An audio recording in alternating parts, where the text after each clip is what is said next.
ဒီနေ့မေတ္တာနဲ့လှုပ်သမျှအနှစ်ပါတဲ့အထုလှတွေကြီးပါပဲလို့အမည်ပေးထားတဲ့တရားတစ်ပုဒ်နဲ့ဓမ္မဒါနတရားလှူပေးလူမှဖြစ်ပါတယ်ဒီနေ့ခေတ်မှာပရဟိတဆိုတဲ့စကားလုံးကအင်မတန်ခေတ်စားပါတယ်ဟိုမှာလည်းပရဟိတဒီမှာလည်းပရဟိတဟိုလူကလည်းပရဟိတလုပ်တယ်ဒီလူကလည်းပရဟိတလုပ်တယ်နဲ့ပရဟိတဆိုတဲ့စကားလုံးကအင်မတန်ခေတ်စားတယ်နေရာတကာမှာအသုံးတွင်ကျဲတယ်ပရဟိတလုံးမှလည်းခေတ်မီတယ်လို့ဖြစ်နေတယ်ပရဟိတဆိုတာအများအကျိုးရွတ်ဆောင်တာပါပဲပရဆိုတာသူတစ်ပါးဟိတဆိုတာအကျိုးစီးပွားသူတစ်ပါးရဲ့အကျိုးစီးပွားကိုရွတ်ဆောင်တာကိုပရဟိတလုပ်တယ်လို့ခေါ်ပါတယ်အဲ့ဒီပရဟိတကအလိုအလျောက်ပရဟိတရဲ့တကူးတကပရဟိတရဲ့လို့နှစ်မျိုးရှိပါတယ်တကူးတကပရဟိတဆိုတာကတော့ကိုယ့်ရဲ့အသက်မွေးဝမ်းကြောင်းအလုပ်နဲ့ဘာမှမသက်ဆိုင်တဲ့ကိုမလုပ်ဖဲနေမယ်ဆိုလည်းနေလို့ရတဲ့အလုပ်တွေကိုတမင်တကာအချိန်ကုန်ခံငွေကုန်ခံအပင်ပန်းခံအစင်းရဲခံစွန့်လွတ်အနစ်နာခံပြီးတော့တကူးတကလုပ်တဲ့ပရဟိတကိုတကူးတကပရဟိတလို့ခေါ်ပါတယ်ဒါကတော့အများပြောနေကြတဲ့ပရဟိတပေါ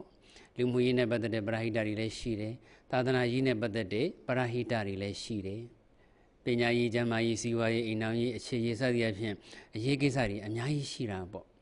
့ဒါကတော့အလုံးသိထားကြပြီးသားမို့အကျယ်တုံးမပြောတော့ဘူးဒီနေ့ပြောချင်တာကအလိုအလျောက်ပရဟိတအလိုအလျောက်ပရဟိတဆိုတာကကိုယ့်ရဲ့အသက်မွေးဝမ်းကြောင်းအလုပ်ကိုပဲအဲ့ဒီအလုပ်နဲ့ပတ်သက်ဆက်ဆက်နေတဲ့ပုဂ္ဂိုလ်ရဲ့အပေါ်မှာမေတ္တာစေတနာအပြည့်အဝထားပြီးတော့အည်အသွေးအကောင်းဆုံးဖြစ်အောင်လုပ်ပေးတာကိုအလိုအလျောက်ပရဟိတလို့ခေါ်တယ်ကိုယ့်အလုပ်ကိုအည်အသွေးအကောင်းဆုံးဖြစ်အောင်လုပ်နေရင်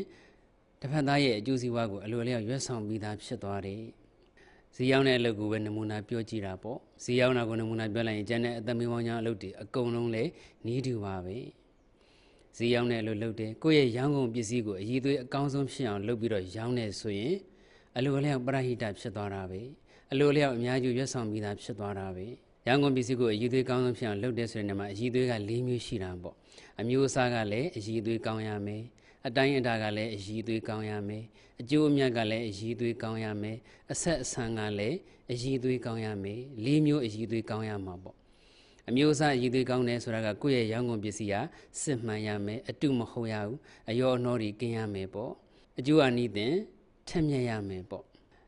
့အဆင့်အတန်းမြတ်မာရမယ်ပေါ့ဒါကအမျိုးအစားအည်သွေးကောင်းတာအတိုင်းအတာအည်သွေးကောင်းတယ်ဆိုတာကတပိဿာဆိုတပိဿာပြည့်ရမယ်တဒံဆိုရင်လည်းတဒံပြည့်ရမယ်ဟာအထည်တွေပါတယ်ဆိုရင်လည်းတခိုက်ဆိုတခိုက်ပြည့်ရမယ်ပေါ့ဟုတ်လားဝိတ်လျှော့တာတွေအလေးခိုးတာတွေမလုပ်ရဘူးအဲ့ဒါကိုအတိုင်းအတာအည်သွေးကောင်းတယ်လို့ခေါ်တယ်အကျိုးအမြတ်ရည်သွေးကောင်းတယ်ဆိုတာက100ပဲအမြတ်တင်မယ်ပစ္စည်း100ပဲတင်150မတင်နဲ့ပေါ့1000ပဲအမြတ်တင်ရမယ်ရောင်းကုန်ပစ္စည်းကို1000ပဲအမြတ်တင်မှာအဲ့တော့ယူသင့်ယူထိုက်တဲ့အမြတ်အစွန်းကိုပဲယူတယ်ဆိုရင်အကျိုးအမြတ်အပြင်အည်သွေးကောင်းတာပေါ့မတော်မတရားအမြတ်ကြီးမစားရဘူးပေါ့အဆက်အဆံအည်သွေးကောင်းတယ်ဆိုတာကကိုယ့်ရဲ့ရောင်းကုန်ပစ္စည်းအားပေးတဲ့ပုံကိုယ်တွေအပေါ်မှာချူချူသားသားပြူပြူငါငါဆက်ဆံရမယ်ရင်ရင်ကြည်ကြည်သေးသေးမွေ့မွေ့ဆက်ဆံရမယ်မောက်မောက်မာမာမဆက်ဆံရဘူးပေါ့တစ်ဖက်သားစိတ်ချမ်းသာတော့အောင်မေတ္တာလေးနဲ့မေတ္တာစကားလေးနဲ့မေတ္တာလေးသံလေးနဲ့ပြောဆိုဆက်ဆံရမယ်ကိုယ့်ရဲ့ရောင်းကုန်ပစ္စည်းကိုအားပေးသည်ဖြစ်စေမပေးသည်ဖြစ်စေမေတ္တာလေးနဲ့ချူချူသားသားဆက်ဆံရမယ်ဒါကအဆက်အဆံအည်သွေးကောင်းတာအည်သွေး၄မျိုးကောင်းတာကိုပဲကိုယ့်ရဲ့အသက်မွေးဝမ်းကြောင်းလုပ်ကိုအည်သွေးကောင်းဆုံးဖြစ်အောင်လုပ်တယ်လို့ခေါ်ပါတယ်အမျိုးအစားကတော့အည်သွေးကောင်းမှရဲ့ပစ္စည်းစစ်မှန်မှရဲ့အယောနှောတွေကင်းမှရဲ့ဒါပေမဲ့အလေးကခိုးထားတယ်ဝိတ်တွေကလျှော့ထားတယ်အတိုင်းတာပမာဏမမှီဘူးဆိုရင်လည်းအည်သွေးကောင်းတယ်လို့မခေါ်နိုင်ဘူးအမျိုးအစားလည်းအည်သွေးကောင်းပါတယ်အတိုင်းတာပမာဏကလည်းပြည့်ပါတယ်ဒါပေမဲ့ယူသင့်ယူတတ်တဲ့အမျက်စွန်းထက်အများကြီးပိုလွန်ပြီးတော့ယူထားတယ်မတော်မတရားအမျက်ကြီးစားတယ်ဆိုရင်လည်းအည်သွေးကောင်းတယ်လို့မခေါ်နိုင်သေးဘူးအမျိုးစားလည်းအည်သွေးကောင်းတယ်အတိုင်းတာလည်းအည်သွေးကောင်းတယ်အမျက်စွန်းလည်းအည်သွေးကောင်းတယ်ဈေးချူချူသားသားလေးနဲ့လုပ်ပြီးတယ်အမျက်သိအများကြီးမယူဘူးဒါပေမဲ့ကိုယ်ရောင်းကုန်ပစ္စည်းအားပေးတဲ့ပုဂ္ဂိုလ်ပေါ်မှာချူချူသားသားရင်ရင်ကြီးကြီးမဆက်ဆံမဲနဲ့မောင်မောင်မာမာဆက်ဆံတဲ့အထက်စီးလေးသားနဲ့ပြောတယ်ဆက်ဆံရေးတင်းပါတယ်ဆိုရင်လည်းပဲအည်သွေးကောင်းတယ်လို့မခေါ်နိုင်ဘူးရောင်းကုန်ပစ္စည်းလေးဆက်မှန်းလို့သာအားပေးရတယ်အတိုင်းတာပမာဏပြည့်လို့သာအားပေးရတယ်ဈေးချိုသားလို့သာအားပေးရတယ်ဒီဆိုင်လာဝဲရတာတစ်စက်မှစိတ်မချမ်းသာဘူးဒီဆိုင်မှာရောင်းတဲ့ပုဂ္ဂိုလ်ဒီဆိုင်ရှင်မြင်ရစိတ်ဆင်းရဲရတယ်ဒါဆိုရင်လေတစ်ဖက်သားစိတ်ချမ်းသာမှုမဖြစ်ဘူးတစ်ဖက်သားရဲ့အကျိုးစီးပွားကိုရွတ်ဆောင်ရမလျှောက်ဘူးဒါကြောင့်အည်သွေး၄မျိုးလုံးကောင်းမှုလိုတယ်အဲ့တော့ကိုယ့်ရဲ့အသက်မွေးဝမ်းကြောင်းအလုပ်ကိုအဲ့လိုအည်သွေး၄မျိုးနဲ့ပြည့်စုံအောင်လုပ်မယ် ရောင်းကုန်ပစ္စည်းအားပေးတဲ့ပုဂ္ဂိုလ်ဟိုအလုပ်ငန်းအလုပ်နဲ့ဆိုင်ပြောမယ်ဆိုရင်တော့ customer တွေအပေါ်မှာမေတ္တာစေတနာအပြည့်အဝထားပြီးတော့အရေးသွေးအကောင်းဆုံးဖြစ်အောင်လုပ်နေတယ်ဆိုရင်လုပ်ပေးတယ်ဆိုရင်အလိုအလျောက်အများကြီးရွတ်ဆောင်ပြီးသားပဲအလွယ်ဆုံးဥပမာလေးကြည့်လိုက်ပေါ့အလေးခိုးတဲ့ဆိုင်မှာဝယ်လာရတာနဲ့အလေးမခိုးတဲ့ဆိုင်မှာဝယ်လာရတာဘယ်ဟာပိုပြီးတော့စိတ်ချမ်းသာလဲအလေးမခိုးတဲ့ဆိုင်ကဝယ်လာရတဲ့ဆိုရင်အိမ်မရလို့ချိန်ကြီးအိမ်မရှိတဲ့ချိန်ခွန်းနဲ့ချိန်ကြီးအလေးလေးပြည့်နေတယ်ဆိုရင်တပိတ်ဆိုတပိတ်ပြည့်ပြည့်ဝဝလေးရတဲ့ဆိုရင်စိတ်ချမ်းသာသွားတာပဲပူပူသာသာလေးရတယ်ဆိုပိုးတောင်ပြောတာပေါ့ဟာအဲ့လိုမှမဟုတ်ဘဲနဲ့အင်းရလို့ချင်းကြီးလို့မပြည့်ဘူးဆိုရင်အမှန်တန်စိတ်ဆင်းရဲတယ်ဒေါသတွေလည်းဖြစ်တယ်ဟာအမျိုးမျိုးဆဲဆူရေရွတ်တော့တာပဲပေါ့အဲ့တော့အလေးမခိုးတဲ့သူဟာဝယ်ယူသူအပေါ်မှာဝယ်ယူသူရဲ့အကျိုးစီးပွားကိုရွတ်ဆောင်ရရောက်တယ်ဝယ်ယူသူကိုစိတ်ချမ်းသာအောင်လုပ်ရရောက်တယ်ဆိုတာအမှန်တန်ထင်ရှားသွားတယ်ဒါဆိုရင်အလေးမခိုးတဲ့ပုဂ္ဂိုလ်ဟာဝယ်ယူသူရဲ့အကျိုးစီးပွားကိုအလိုအလျောက်ရွတ်ဆောင်ပြီးသားပဲအလကားပေးလိုက်တာတော့မဟုတ်ဘူးနော်ပစ္စည်းဝတ္ထုနဲ့ပတ်သက်လို့ပြောမယ်ဆိုရင်တကူးတကပရိဟိတဆိုတာကကိုယ့်ရဲ့ပစ္စည်းဝတ္ထုကိုသူတစ်ပါးကိုအလကားပေးလိုက်တာအလကားပေးလိုက်တာကြတော့တကူးတကပရိဟိတပေါ့ကိုယ့်ရဲ့ပစ္စည်းဝတ္ထုကိုသူတစ်ပါးကိုအလကားတော့မပေးဘူးတိုင်းကြီးယူပြီးတော့မှပေးတယ်ဒါပေမဲ့ကိုပေးလိုက်တဲ့ပစ္စည်းကိုအရေးသွေးအကောင်းဆုံးဖြစ်အောင်လုပ်ပြီးတော့ပေးတယ်ဆိုရင်အလိုလျောက်ပရိဟိတဖြစ်သွားတယ်အလကားပေးလိုက်တဲ့ပရိဟိတလောက်တော့ကုသိုလ်အဆင့်မမြင်ပါဘူးပေါ့ဒါပေမဲ့သူ့တိုင်းနဲ့သူတော့ကုသိုလ်ရတာပဲပြန်ဆရာနှစ်ယောက်ရှိတယ်တယောက်ကအုတ်ဒီဖြစ်တယ်လို့စီသွားတယ်အင်္ဂလိပ်ကိုဖြစ်တယ်လို့ပဲအချောကိုင်းသွားတယ်ရေကန်လေးတစ်ခုဆောက်တယ်ပဲဆိုပါစို့ပေါ့နောက်ပြန်ဆရာတက်ကြတော့အုတ်ကလေးကိုလည်းတည်တည်ချာချာတက်တက်ရဲ့စီးတယ်အင်္ဂလိပ်ချတော့လည်းချုံပြီးပြည့်နေအောင်တက်တက်ရဲ့စိတ်ရှိလက်ရှိနဲ့ချောကိုင်းနေအဲ့ဒီရေကန်ရေထက်တက်တက်ရဲ့စီမထားတဲ့ပြန်ဆရာရဲ့ရေကန်နဲ့ရေထက်လိုက်တော့တိတ်မကြဘူးရေတွေကပေါက်ပြန်ပြီအုတ်ကန်ကကျူးသွားပြန်ပြီနဲ့ဒီရေကန်နဲ့ပတ်သက်လို့အုတ်ကန်နဲ့ပတ်သက်လို့ခဏခဏစိတ်ဆင်းရဲရတယ်တက်တက်ရဲ့ကလေးစီသွားတဲ့ပုဂ္ဂိုလ်ရေသွေးကောင်းဆုံးဖြစ်အောင်လှုပ်သွားတဲ့ပြန်ဆရာရဲ့ရေကန်လေးအသုံးပြုတဲ့ပုဂ္ဂိုလ်ကျတော့စိတ်ချမ်းသာလိုက်တာရေလည်းမယူပါဘူးအုတ်ကန်ကလည်းမပေါက်ပါဘူးရေကန်နဲ့ပတ်သက်လို့ဘာမှစိတ်မညစ်ရဘူးစိတ်ချမ်းသာတယ်ဒါဆိုရင်ကိုစီရမယ့်အုတ်ကိုမေတ္တာစေတနာလေးနဲ့စနစ်တကျတက်တက်ရဲ့ကလေးစီးတဲ့ပြန်ဆရာဟာဒီရေကန်ပိုင်ရှင်ရဲ့အကျိုးစီးပွားကိုရွတ်ဆောင်ရရောက်တယ်ဆိုတာအမတန်ထင်ရှားသွားတယ်ဒါကြောင့်ကိုယ့်ရဲ့အတ္တမဝဉ္ဇဉ်အလုံးနဲ့ပတ်သက်ဆက်ဆံနေတဲ့ပုဂ္ဂိုလ်တွေစိတ်ချမ်းသာသွားအောင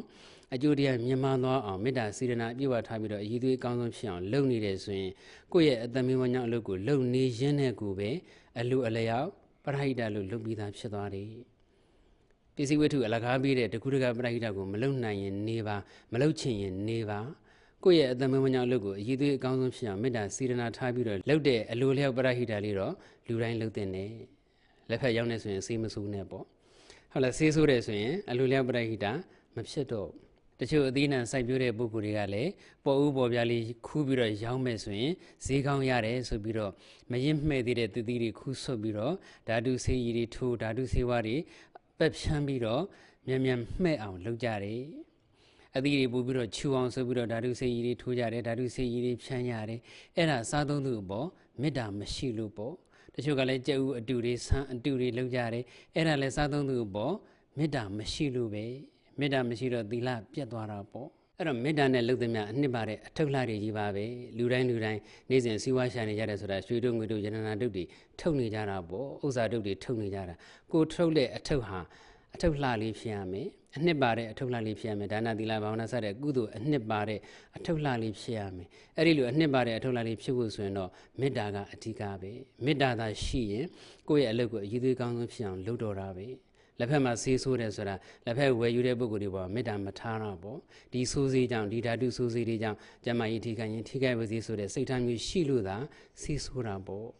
အဲ့တော့မေတ္တာသာရှိမယ်ဆိုရင်ကိုယ့်ရဲ့ရောင်းကုန်ပစ္စည်းကိုအရေးသွေးညအောင်ဘယ်တော့မှမလုပ်တော့ဘူးအယောနှော်တွေဘယ်တော့မှမလုပ်တော့ဘူးအတုအယောင်တွေဘယ်တော့မှမလုပ်တော့ဘူးဒါကြောင့်မေတ္တာလေးသာအရင်ခံလိုက်မယ်ဆိုရင်သီလကလည်းလုံသွားတာပဲအတ္တမေဝညာဖြူစင်နေဆိုတာသီလလုံသွားတာပေါ့အရင်ကတော့မေတ္တာပါပဲမေတ္တာလေးသာအရင်ခံလိုက်ရင်ဈေးရောက်နေရင်လည်းကုသိုလ်အနှစ်တွေပါတဲ့ဥစ္စာတို့ယန္တနာတို့ကိုထုတ်ပြီးသားဖြစ်သွားတယ်ဟာဈေးရောက်တာပဲအတ္တမေဝညာလို့တာကုသိုလ်လုံးမဟုတ်ပါဘူးလို့မထင်နဲ့စိတ်ထားတတ်မယ်မေတ္တာစိတ်ထားလေးရှိမယ်ဆိုရင်ကုသိုလ်အနှစ်တွေလည်းပါသွားတာပဲဝန်ဆောင်မှုကောင်းကောင်းပေးတယ်ဆိုတာကဒါနကောင်းမှုပေါ့ ကိုယ့်ရဲ့ကွန်ပစ္စည်းကိုရည်သွေးကောင်းဆုံးဖြစ်အောင်လုပ်ပေးနေတာကွာဒါနသဘောပါပြီးသားကိုယ်ဆိုင်လာအားပေးတဲ့ပုဂ္ဂိုလ်တွေမှာနွမ်းပါတဲ့ပုဂ္ဂိုလ်တွေပါတယ်ဆိုရင်လည်းအလကားပေးတဲ့သူအလကားပေးခြင်းနဲ့စိတ်ရှိတဲ့ပုဂ္ဂိုလ်ပို့ဆိုရင်အလကားပေးပေါ့ဈေးလျှော့ယူတဲ့လူဆိုရင်ဈေးလျှော့ယူလိုက်ပေါ့တရားအမြတ်ယူရမယ်ဟာ90ပဲယူတယ်ဆိုရင်10လှူပြီးသားဖြစ်သွားတာပေါ့အဲ့ဒီလိုအဖြစ်ပေါ့လေစိတ်ထက်တတ်မယ်ဆိုရင်ဒါနကုသိုလ်ကလည်းရသွားတာပဲကိုယ်ကလည်းပူပူသားသားလေးနဲ့အစစ်ကလေးပေးလိုက်တယ်ဆိုရင်လေဒါနကုသိုလ်ပဲပေါ့ဆိုင်ရှိရောက်လာတဲ့အလူခံပုဂ္ဂိုလ်တွေကိုကိုယ်စွမ်းနေသည်မှာစေတနာမေတ္တာတန်တန်လေးနဲ့လှူတယ်ဆိုရင်လည်းဒါနကုသိုလ်ပဲပေါ့အယောအနှောတွေကိုကင်းတဲ့အတူရောင်နဲ့ကင်းအောင်လုပ်တယ်ကိုယ့်ရဲ့ရောင်းကုန်ပစ္စည်းကိုရည်သွေးကောင်းဆုံးဖြစ်အောင်လုပ်တယ်မတရားတဲ့နည်းနဲ့အသက်မမွေးဘူးဆိုရင်သီလကုသိုလ်ပေါ့ကိုယ်ဆိုင်လာအားပေးတဲ့ပုဂ္ဂိုလ်ကျမ်းမာချမ်းသာပါစေလို့စိတ်ထဲကနေမေတ္တာလေးထပ်ထပ်ဖို့ကိုယ်ဆိုင်ဝယ်ယူအားပေးတဲ့သူဆိုတာကိုယ့်ရဲ့ထမင်းရှင်ပဲအဲ့ဒီထမင်းရှင်ကိုမေတ္တာလေးတွေစိတ်ထဲကနေလည်းပွားများနေမယ်တခါတည်းမှာနှုတ်ကနေအတန်ထပ်ပြီးတော့ကျမ်းမာချမ်းသာပါစေနဲ့မေတ္တာလေးပို့တာပြီးမယ်ဆိုရင်မေတ္တာဘာဝနာသမထကုသိုလ်ပါရသွားတာပဲဝယ်သူမလာတဲ့ခင်မှာဖရာကုံတော်လေးအာရုံပြုကုံတော်လေးပွားလို့ကိုယ်ဆိုင်ဝယ်မဝယ်ကိုယ်ဆိုင်ရှိဖြတ်သွားတဲ့လူမှန်သမျှကျမ်းမာချမ်းသာပါစေနဲ့မေတ္တာလေးပို့လို့ဆိုရင်ဈေးဆိုင်မှာထိုင်နေရင်းနဲ့ကိုသမထကုသိုလ်အနှစ်တွေလည်းရနေတာပဲဆိုင်လာဝယ်တဲ့ပတ်စံရှင်းလိုက်တယ်ဆိုရင်ကြီးလိုက်ပေါ့ကိုရောင်းကုန်ပစ္စည်းပေးလိုက်လို့ဝယ်သူကကိုပေးတဲ့ပတ်စံကအခုမှစက်ရုံကထုတ်လာတဲ့ပတ်စံမဟုတ်ဘူးတလက်ပြီးတလက်ပြောင်းလာခဲ့ပြီးတအိမ်ပြီးတအိမ်ပြောင်းလာခဲ့ပြီးတမျိုးပြီးတမျိုးပြောင်းလာခဲ့ပြီးလက်အမျိုးမျိုးပြောင်းလာခဲ့တဲ့ပတ်စံမတည်မြဲတဲ့သဘောလေးတွေပါလားတဏှာထဲမှာတည်မြဲတဲ့သဘောမရှိပါလားအမြဲတမ်းပြောင်းလဲနေပါလားလို့မမြဲတဲ့သဘောတရားလေးဆင်ញင်လိုက်မယ်ဆိုရင်လေဝိပဿနာအစစ်မဟုတ်ပေမဲ့ဝိပဿနာခေါင်းစဉ်အောက်မှာအကျုံးဝင်တဲ့ဘာဝနာကုသိုလ်ဝိပဿနာကုသိုလ်ဖြစ်သွားတာပဲဒါအချိန်အထူးမကုန်မနဲ့စိတ်ထဲကနေနှလုံးသွင်းဆင်ញင်ယုံပါပဲကိုယ့်ရဲ့ရောင်းကုန်ပစ္စည်းလေးတွေပျက်စီးသွားတာပုတ်သွဲသွားတာလေးတွေကြည့်ပြီးတော့လည်းမတည်မြဲတဲ့သဘောလေးတွေဆင်ញင်လို့ရတာပဲပေါ့စသည်အဖြစ်ပေါ့လေဒါမှမဟုတ်ရောင်းကုန်ဒီပစ္စည်းဝတ္ထုလေးနဲ့လက်နဲ့ထိနေတဲ့သဘောလေးတွေပစ္စည်းလေးသူ့ကိုလှမ်းပေးဝယ်သူစီကပတ်စံလေးလှမ်းယူလှုပ်ရှားနေတဲ့သဘောလေးတွေထိမှုလှုပ်မှုအခြေခံအကျဆုံးဖြစ်တဲ့ဒီရုပ်သဘောလေးတွေကိုလည်းရှုနေမယ်ဟာဝယ်တဲ့လူတွေဖောက်တဲ့တွေအများကြီးလို့စိတ်ထဲမှာပြောတယ်ဝမ်းသာတယ်ဆိုရင်လည်းအဲ့ဒီပြောတဲ့စိတ်ကလေးဝမ်းသာတဲ့စိတ်ကလေးကိုရှုမယ်လောဘနဲ့ပြောတာလားတဏှာနဲ့ပြောတာလားသဒ္ဓါနဲ့ပြောတာလားကိုယ်စိတ်လေးစစ်ကြည့်ပေါ့ဝယ်သူလာလို့အကျိုးအမြတ်ရတဲ့အခါမှာဒါလေးကတော့ဘယ်ဖျားကိုလှူမယ်ဒါလေးကတော့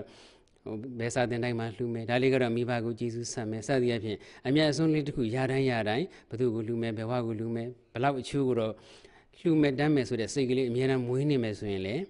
ဒါနကုသိုလ်တွေလည်းဖြစ်နေတာပဲအဲ့ဒီလိုအဖြစ်ပေါ့လေဒါနသီလသမထဝိပဿနာကုသိုလ်အနှစ်တည်ရအောင်ဈေးရောက်မယ်ဆိုရင်အနှစ်ပါတဲ့အထုပ်လာလေးတွေဖြစ်သွားတာပေါ့ဒါနသီလသမထဝိပဿနာကုသိုလ်၄မျိုးနဲ့ပဲပြောတာပေါ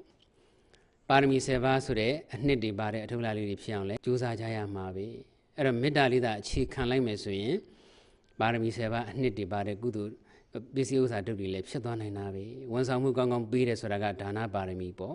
အတ္တမေဝညာစင်ကြယ်တယ်ဆိုတာကသီလပါရမီပေါ့မတော်မတရားအမြတ်ကြီးစားခြင်းနဲ့စိတ်မရှိဘူးဆိုတာကနိက္ခမပါရမီပေါ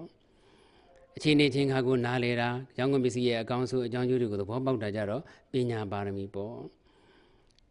ဝယ်သူလိုချင်တဲ့ပစ္စည်းလေးကိုသူလိုချင်တဲ့အချိန်မှာရအောင်ကြိုးစားအထောက်ပေးတာကြတော့ဝိရိယပါရမီပေါ့ကိုယ်ဆိုင်မှာမဝယ်ဘဲနဲ့ဟိုဟာမေးဒီဟာမေးဟိုရွေးဒီရွေးနဲ့အရစ်ရှိတယ်ဝယ်သူနဲ့တွေ့တဲ့အခါမှာသီးခံတာကြတော့လေခန္တီပါရမီပေါ့မှန်မှန်ကန်ကန်ပြောဆိုကြတော့သစ္စာပါရမီပေါ့ဘယ်သူမှတချို့ကဘယ်သူမှရိုက်မစစ်ဘဲနဲ့အမရဲ့အရင်ကဘယ်လောက်ရှိတယ်နဲ့ညာပြောတဲ့လူကလည်းရှိသေးတယ်နော်ဟာလာ80နဲ့ရင်းပြီးတော့120နဲ့ရောင်းတဲ့ပစ္စည်းအဲ့ဒါဟိုကအတင်းဆက်တဲ့90လောက်နဲ့ပြီးပါဆိုတော့အမရဲ့ကျမအရင်က100ရှိပါတကယ်အရင်တိုင်းပဲယူသွားပါတော့နဲ့ဆိုပြီးတော့မပြောကြဘူးလားအမှန်ကတော့အရင်က80တရားအရင်တိုင်းပြီးလိုက်တဲ့ဆိုကြတဲ့က20ကမြတ်ပြီးနေပြီအဲ့တော့အရင်တိုင်းပြီးမှတော့ဘယ်သူမှဈေးထိုင်ရောင်းမနေတော့ပါဘူးနော်အဲ့တော့ဘယ်သူမှလည်းရိုက်မစစ်ပဲနဲ့ဘယ်လောက်နဲ့ရင်းရပါတယ်လို့လိန်ညာပြီးတော့မပြောဆိုပဲနဲ့ဘယ်သူမှလည်းအရင်မေးတာမဟုတ်ပါဘူးအဲ့တော့မပြောနဲ့ပေါ့အဲ့တော့မှန်မှန်ကန်ကန်ပြောဆိုပြီးတော့ရောင်းနေဆိုတာကသစ္စာပါရမီမတော်မတရားတဲ့နည်းနဲ့တော့ငါစီးပွားမရှာဘူးရောင်းကုန်ပစ္စည်းကိုရည်သွေးညောင်းတော့ငါဘယ်တော့မှမလုပ်ဘူးလို့ဆုံးဖြတ်ချက်ချထားတဲ့အတိုင်းလိုက်နာတယ်ဆိုရင်အဋိဋ္ဌံပါရမီပေါ့ဝယ်သူဘဝမှာမေတ္တာထားတယ်ကျမ်းမာချမ်းသာပါစေလို့မေတ္တာတွေပို့တယ်အဲ့ဒါကမေတ္တာပါရမီပေါ့ကိုယ်ဆိုင်ကိုနည်းနည်းဝယ်တဲ့လူပေါ်ပဲဖြစ်ဖြစ်များများဝယ်တဲ့လူပေါ်ပဲဖြစ်ဖြစ်စိတ်တွေမျိုးမျိုးဖုံဖုံပြောင်းလဲပဲနဲ့တည်တည်ငြိမ်ငြိမ်လေးနေတယ်ဆိုင်လာပြီးတော့ဝယ်တဲ့လူဒီပေါ်မှာရောမဝယ်ဘဲနဲ့ဟိုမေးဒီမေးနဲ့အရေးရှိသွားတဲ့ပုဂ္ဂိုလ်တွေစိတ်ညစ်လောက်သွားတဲ့ပုဂ္ဂိုလ်တွေပေါ်မှာရောဘလို့မှရဟန်းအားပေးလို့လည်းပဲလောဘတွေမဖြစ်မဝယ်ဘဲနဲ့အလကားနေလာပြဿနာရှာလာရှုပ်လို့လည်းပဲဒေါသမဖြစ်ဘူးစိတ်ကိုတည်တည်ငြိမ်ငြိမ်လေးထားနိုင်တယ်ရောင်းမကောင်းလဲလှုပ်ဆိုတာကတော့အမြဲတမ်းကြီးပဲကောင်းမှမလဲ ဒီလိုပဲပေါ့မရမကောင်းတဲ့ခါလဲရှိပြီမပေါ့နဲ့စသည်အဖြစ်ရောင်းမကောင်းလဲစိတ်တည်တည်ငြိမ်ငြိမ်လေးပဲအရန်ရောင်းကောင်းလဲပဲစိတ်တည်တည်ငြိမ်ငြိမ်လေးပဲထားနေနေဆိုရင်ဥပေက္ခပါရမီပေါ့အဲ့လိုအဖြစ်ဈေးရောက်နေရင်လည်းပါရမီအနှစ်တွေပအောင်လုပ်ရမှာပဲအခြေခံအဖြစ်တော့မေတ္တာပါပဲတခါတုန်းကဒကာကြီးတယောက်စဘာအယောင်းဝယ်ဆန်အယောင်းဝယ်လို့တဲ့ဒကာကြီးတယောက်သူ့ရဲ့စဘာတွေဆန်နေတဲ့မှာစဘာအခွန်တွေရောပြီးတော့ရောင်းတယ်စဘာခွန်တွေရောလိုက်တော့ရေတွက်တွေများပြားလာတာပေါ့အဲ့လိုစဘာအခွန်တွေရောထည့်ပြီးတော့ဆန်အယောင်းဝယ်စဘာအယောင်းဝယ်လုပ်ခဲ့တဲ့အကုသိုလ်ကံကြောင့်နောက်ဘဝမှာပြိတ္တာဖြစ်ပြီးတော့မိရရတောက်နေတဲ့တန်စဘာခွန်ကြီးတွေကိုသူ့လက်နှစ်ဖက်နဲ့ကျုံပြီးတော့ခေါင်းဘောကနေမြှောက်ချအဲ့ဒီမိရရတောက်နေတဲ့စဘာခွန်တွေကသူ့ရဲ့ခန္ဓာကိုယ်တွေကိုတခါတည်းတောက်လောင်နေပြတ်ရှောက်အောင်လုပ်တယ်အဲ့ဒီလိုဇဘခွန်ပြိတ္တာကြီးသွားဖြစ်ရတယ်ဇဘခွန်တွေရောထည့်ခဲ့လို့ဇဘခွန်ပြိတ္တာဖြစ်ရတယ်အဲ့ဒီဇဘခွန်ကမိရရတောက်နေတဲ့တန်ဇဘခွန်တွေဒါဆိုရင်အယောအနှောတွေလုပ်ပြီးတော့မတော်မတဲ့လုပ်နေစီးပွားရှာရင်အကုသိုလ်ဖြစ်တယ်အပေလေးဝင်ရောက်တယ်ဆိုတာထင်ရှားတယ်စီးပွားရေးကစီးပွားရေးတတ်ဘာသာရေးနဲ့ဘာမှလာမရောနဲ့ဘာသာရေးနဲ့စီးပွားရေးတခြားစီပဲလို့မထင်ပါနဲ့ဘာသာရေးဆိုတာစီးပွားရေးလူမှုရေးကျန်းမာရေးပညာရေးအိမ်ထောင်ရေးအခြေရေးအရေးအရာတိုင်းမှာအကျုံးဝင်ပါတယ်အယောအနှောတွေနဲ့မတော်မတရားစီးပွားရှာတာအကုသိုလ်ဖြစ်ပြီးပဲလေးဝင်ရောက်တယ်ဆိုရင်မတော်မတရားတွေလုံးဝကင်းပြီးတော့တမအစီဝနဲ့ဖြူဖြူစင်စင်တန်တန်ရှင်းရှင်းစီးပွားရှာတယ်ကိုယ့်ရဲ့အသက်မွေးမညာလုပ်ကိုရည်သွေးအကောင်းဆုံးဖြစ်အောင်လုပ်တယ်ဆိုရင်အမြတ်ယူပြီးလုပ်ပြီးမဲ့ကုသိုလ်ဖြစ်နေတယ်အဲ့ဒီကုသိုလ်ကြောင့်ကွာသူကြီးရောက်နိုင်တယ်ဆိုတာလည်းထင်ရှားသွားပါတယ်ကိုယ်လုပ်ငန်းနဲ့ပတ်သက်ဆက်ဆက်နေတဲ့ပုဂ္ဂိုလ်တွေအပေါ်မှာစေရနာမေတ္တာလေးထားလိုက်ပြီးဆိုတာနဲ့ဒီပိုင်းနဲ့ဒါနသီလသမထဝိပဿနာဆိုတဲ့ကုသိုလ်အနှစ်ပါတဲ့ဥစ္စာဒုတ်တွေဖြစ်သွားပြီဒါနသီလနိက္ခမအစရှိတဲ့ပါရမီ7ပါးအနှစ်တွေပါတဲ့ဥစ္စာဒုတ်တွေဖြစ်သွားပြီ။ဒါကြောင့်တရားနာပိသများအားလုံးမိမိတို့ရဲ့အသက်မွေးဝမ်းကြောင်းအလုပ်တွေကိုအဲ့ဒီအလုပ်နဲ့ပတ်သက်ဆက်ဆက်နေတဲ့ပုဂ္ဂိုလ်တွေပေါ်မှာစေရနာမေတ္တာအပြည့်အဝထားပြီးတော့အည်သွေးကောင်းဆုံးဖြစ်အောင်လှုပ်ခြင်းအပြင်ကုသိုလ်ပါရမီတွေဖြည့်ကျင့်နိုင်ကြပါစေ။ဖြည့်ကျင့်နိုင်ကြတဲ့အတိုင်းလည်းပဲမိမိတို့ရည်မှန်းတောင်းတတဲ့ဗောဓိဉာဏ်နဲ့နိဗ္ဗာန်ချမ်းသာကိုလင်းမြန်စွာမျက်မှောက်ပြုနိုင်ကြပါစေလို့ဆုမွန်ကောင်းတောင်းရင်းနဲ့ဦးဇင်းတို့ရဲ့မေတ္တာနဲ့လှုပ်သမျှအနှစ်ပါတဲ့အထုပ်လှတွေကြီးပါပဲဆိုတဲ့တရားကိုဒီနေရာမှာပဲဏိဂုံးချုပ်ပါတော့မယ်အပမဒီနာတမ္ပါဒိဋ္ဌာအပမဒီနာမမိမလျောမပေါ်မဆပြင်းပြထက်သန်မှန်ကန်သောတတိတရားဖြင့်တမ္ပါဒိဋ္ဌာသီလသမာဓိပညာဥစွတ်သောသိက္ခာသုံးပါးတို့ကိုကိုယ်စီကိုယ်ငါပြည့်စုံအောင်ကြိုးစားအားထုတ်နိုင်ကြပါစေကုန်သတည်း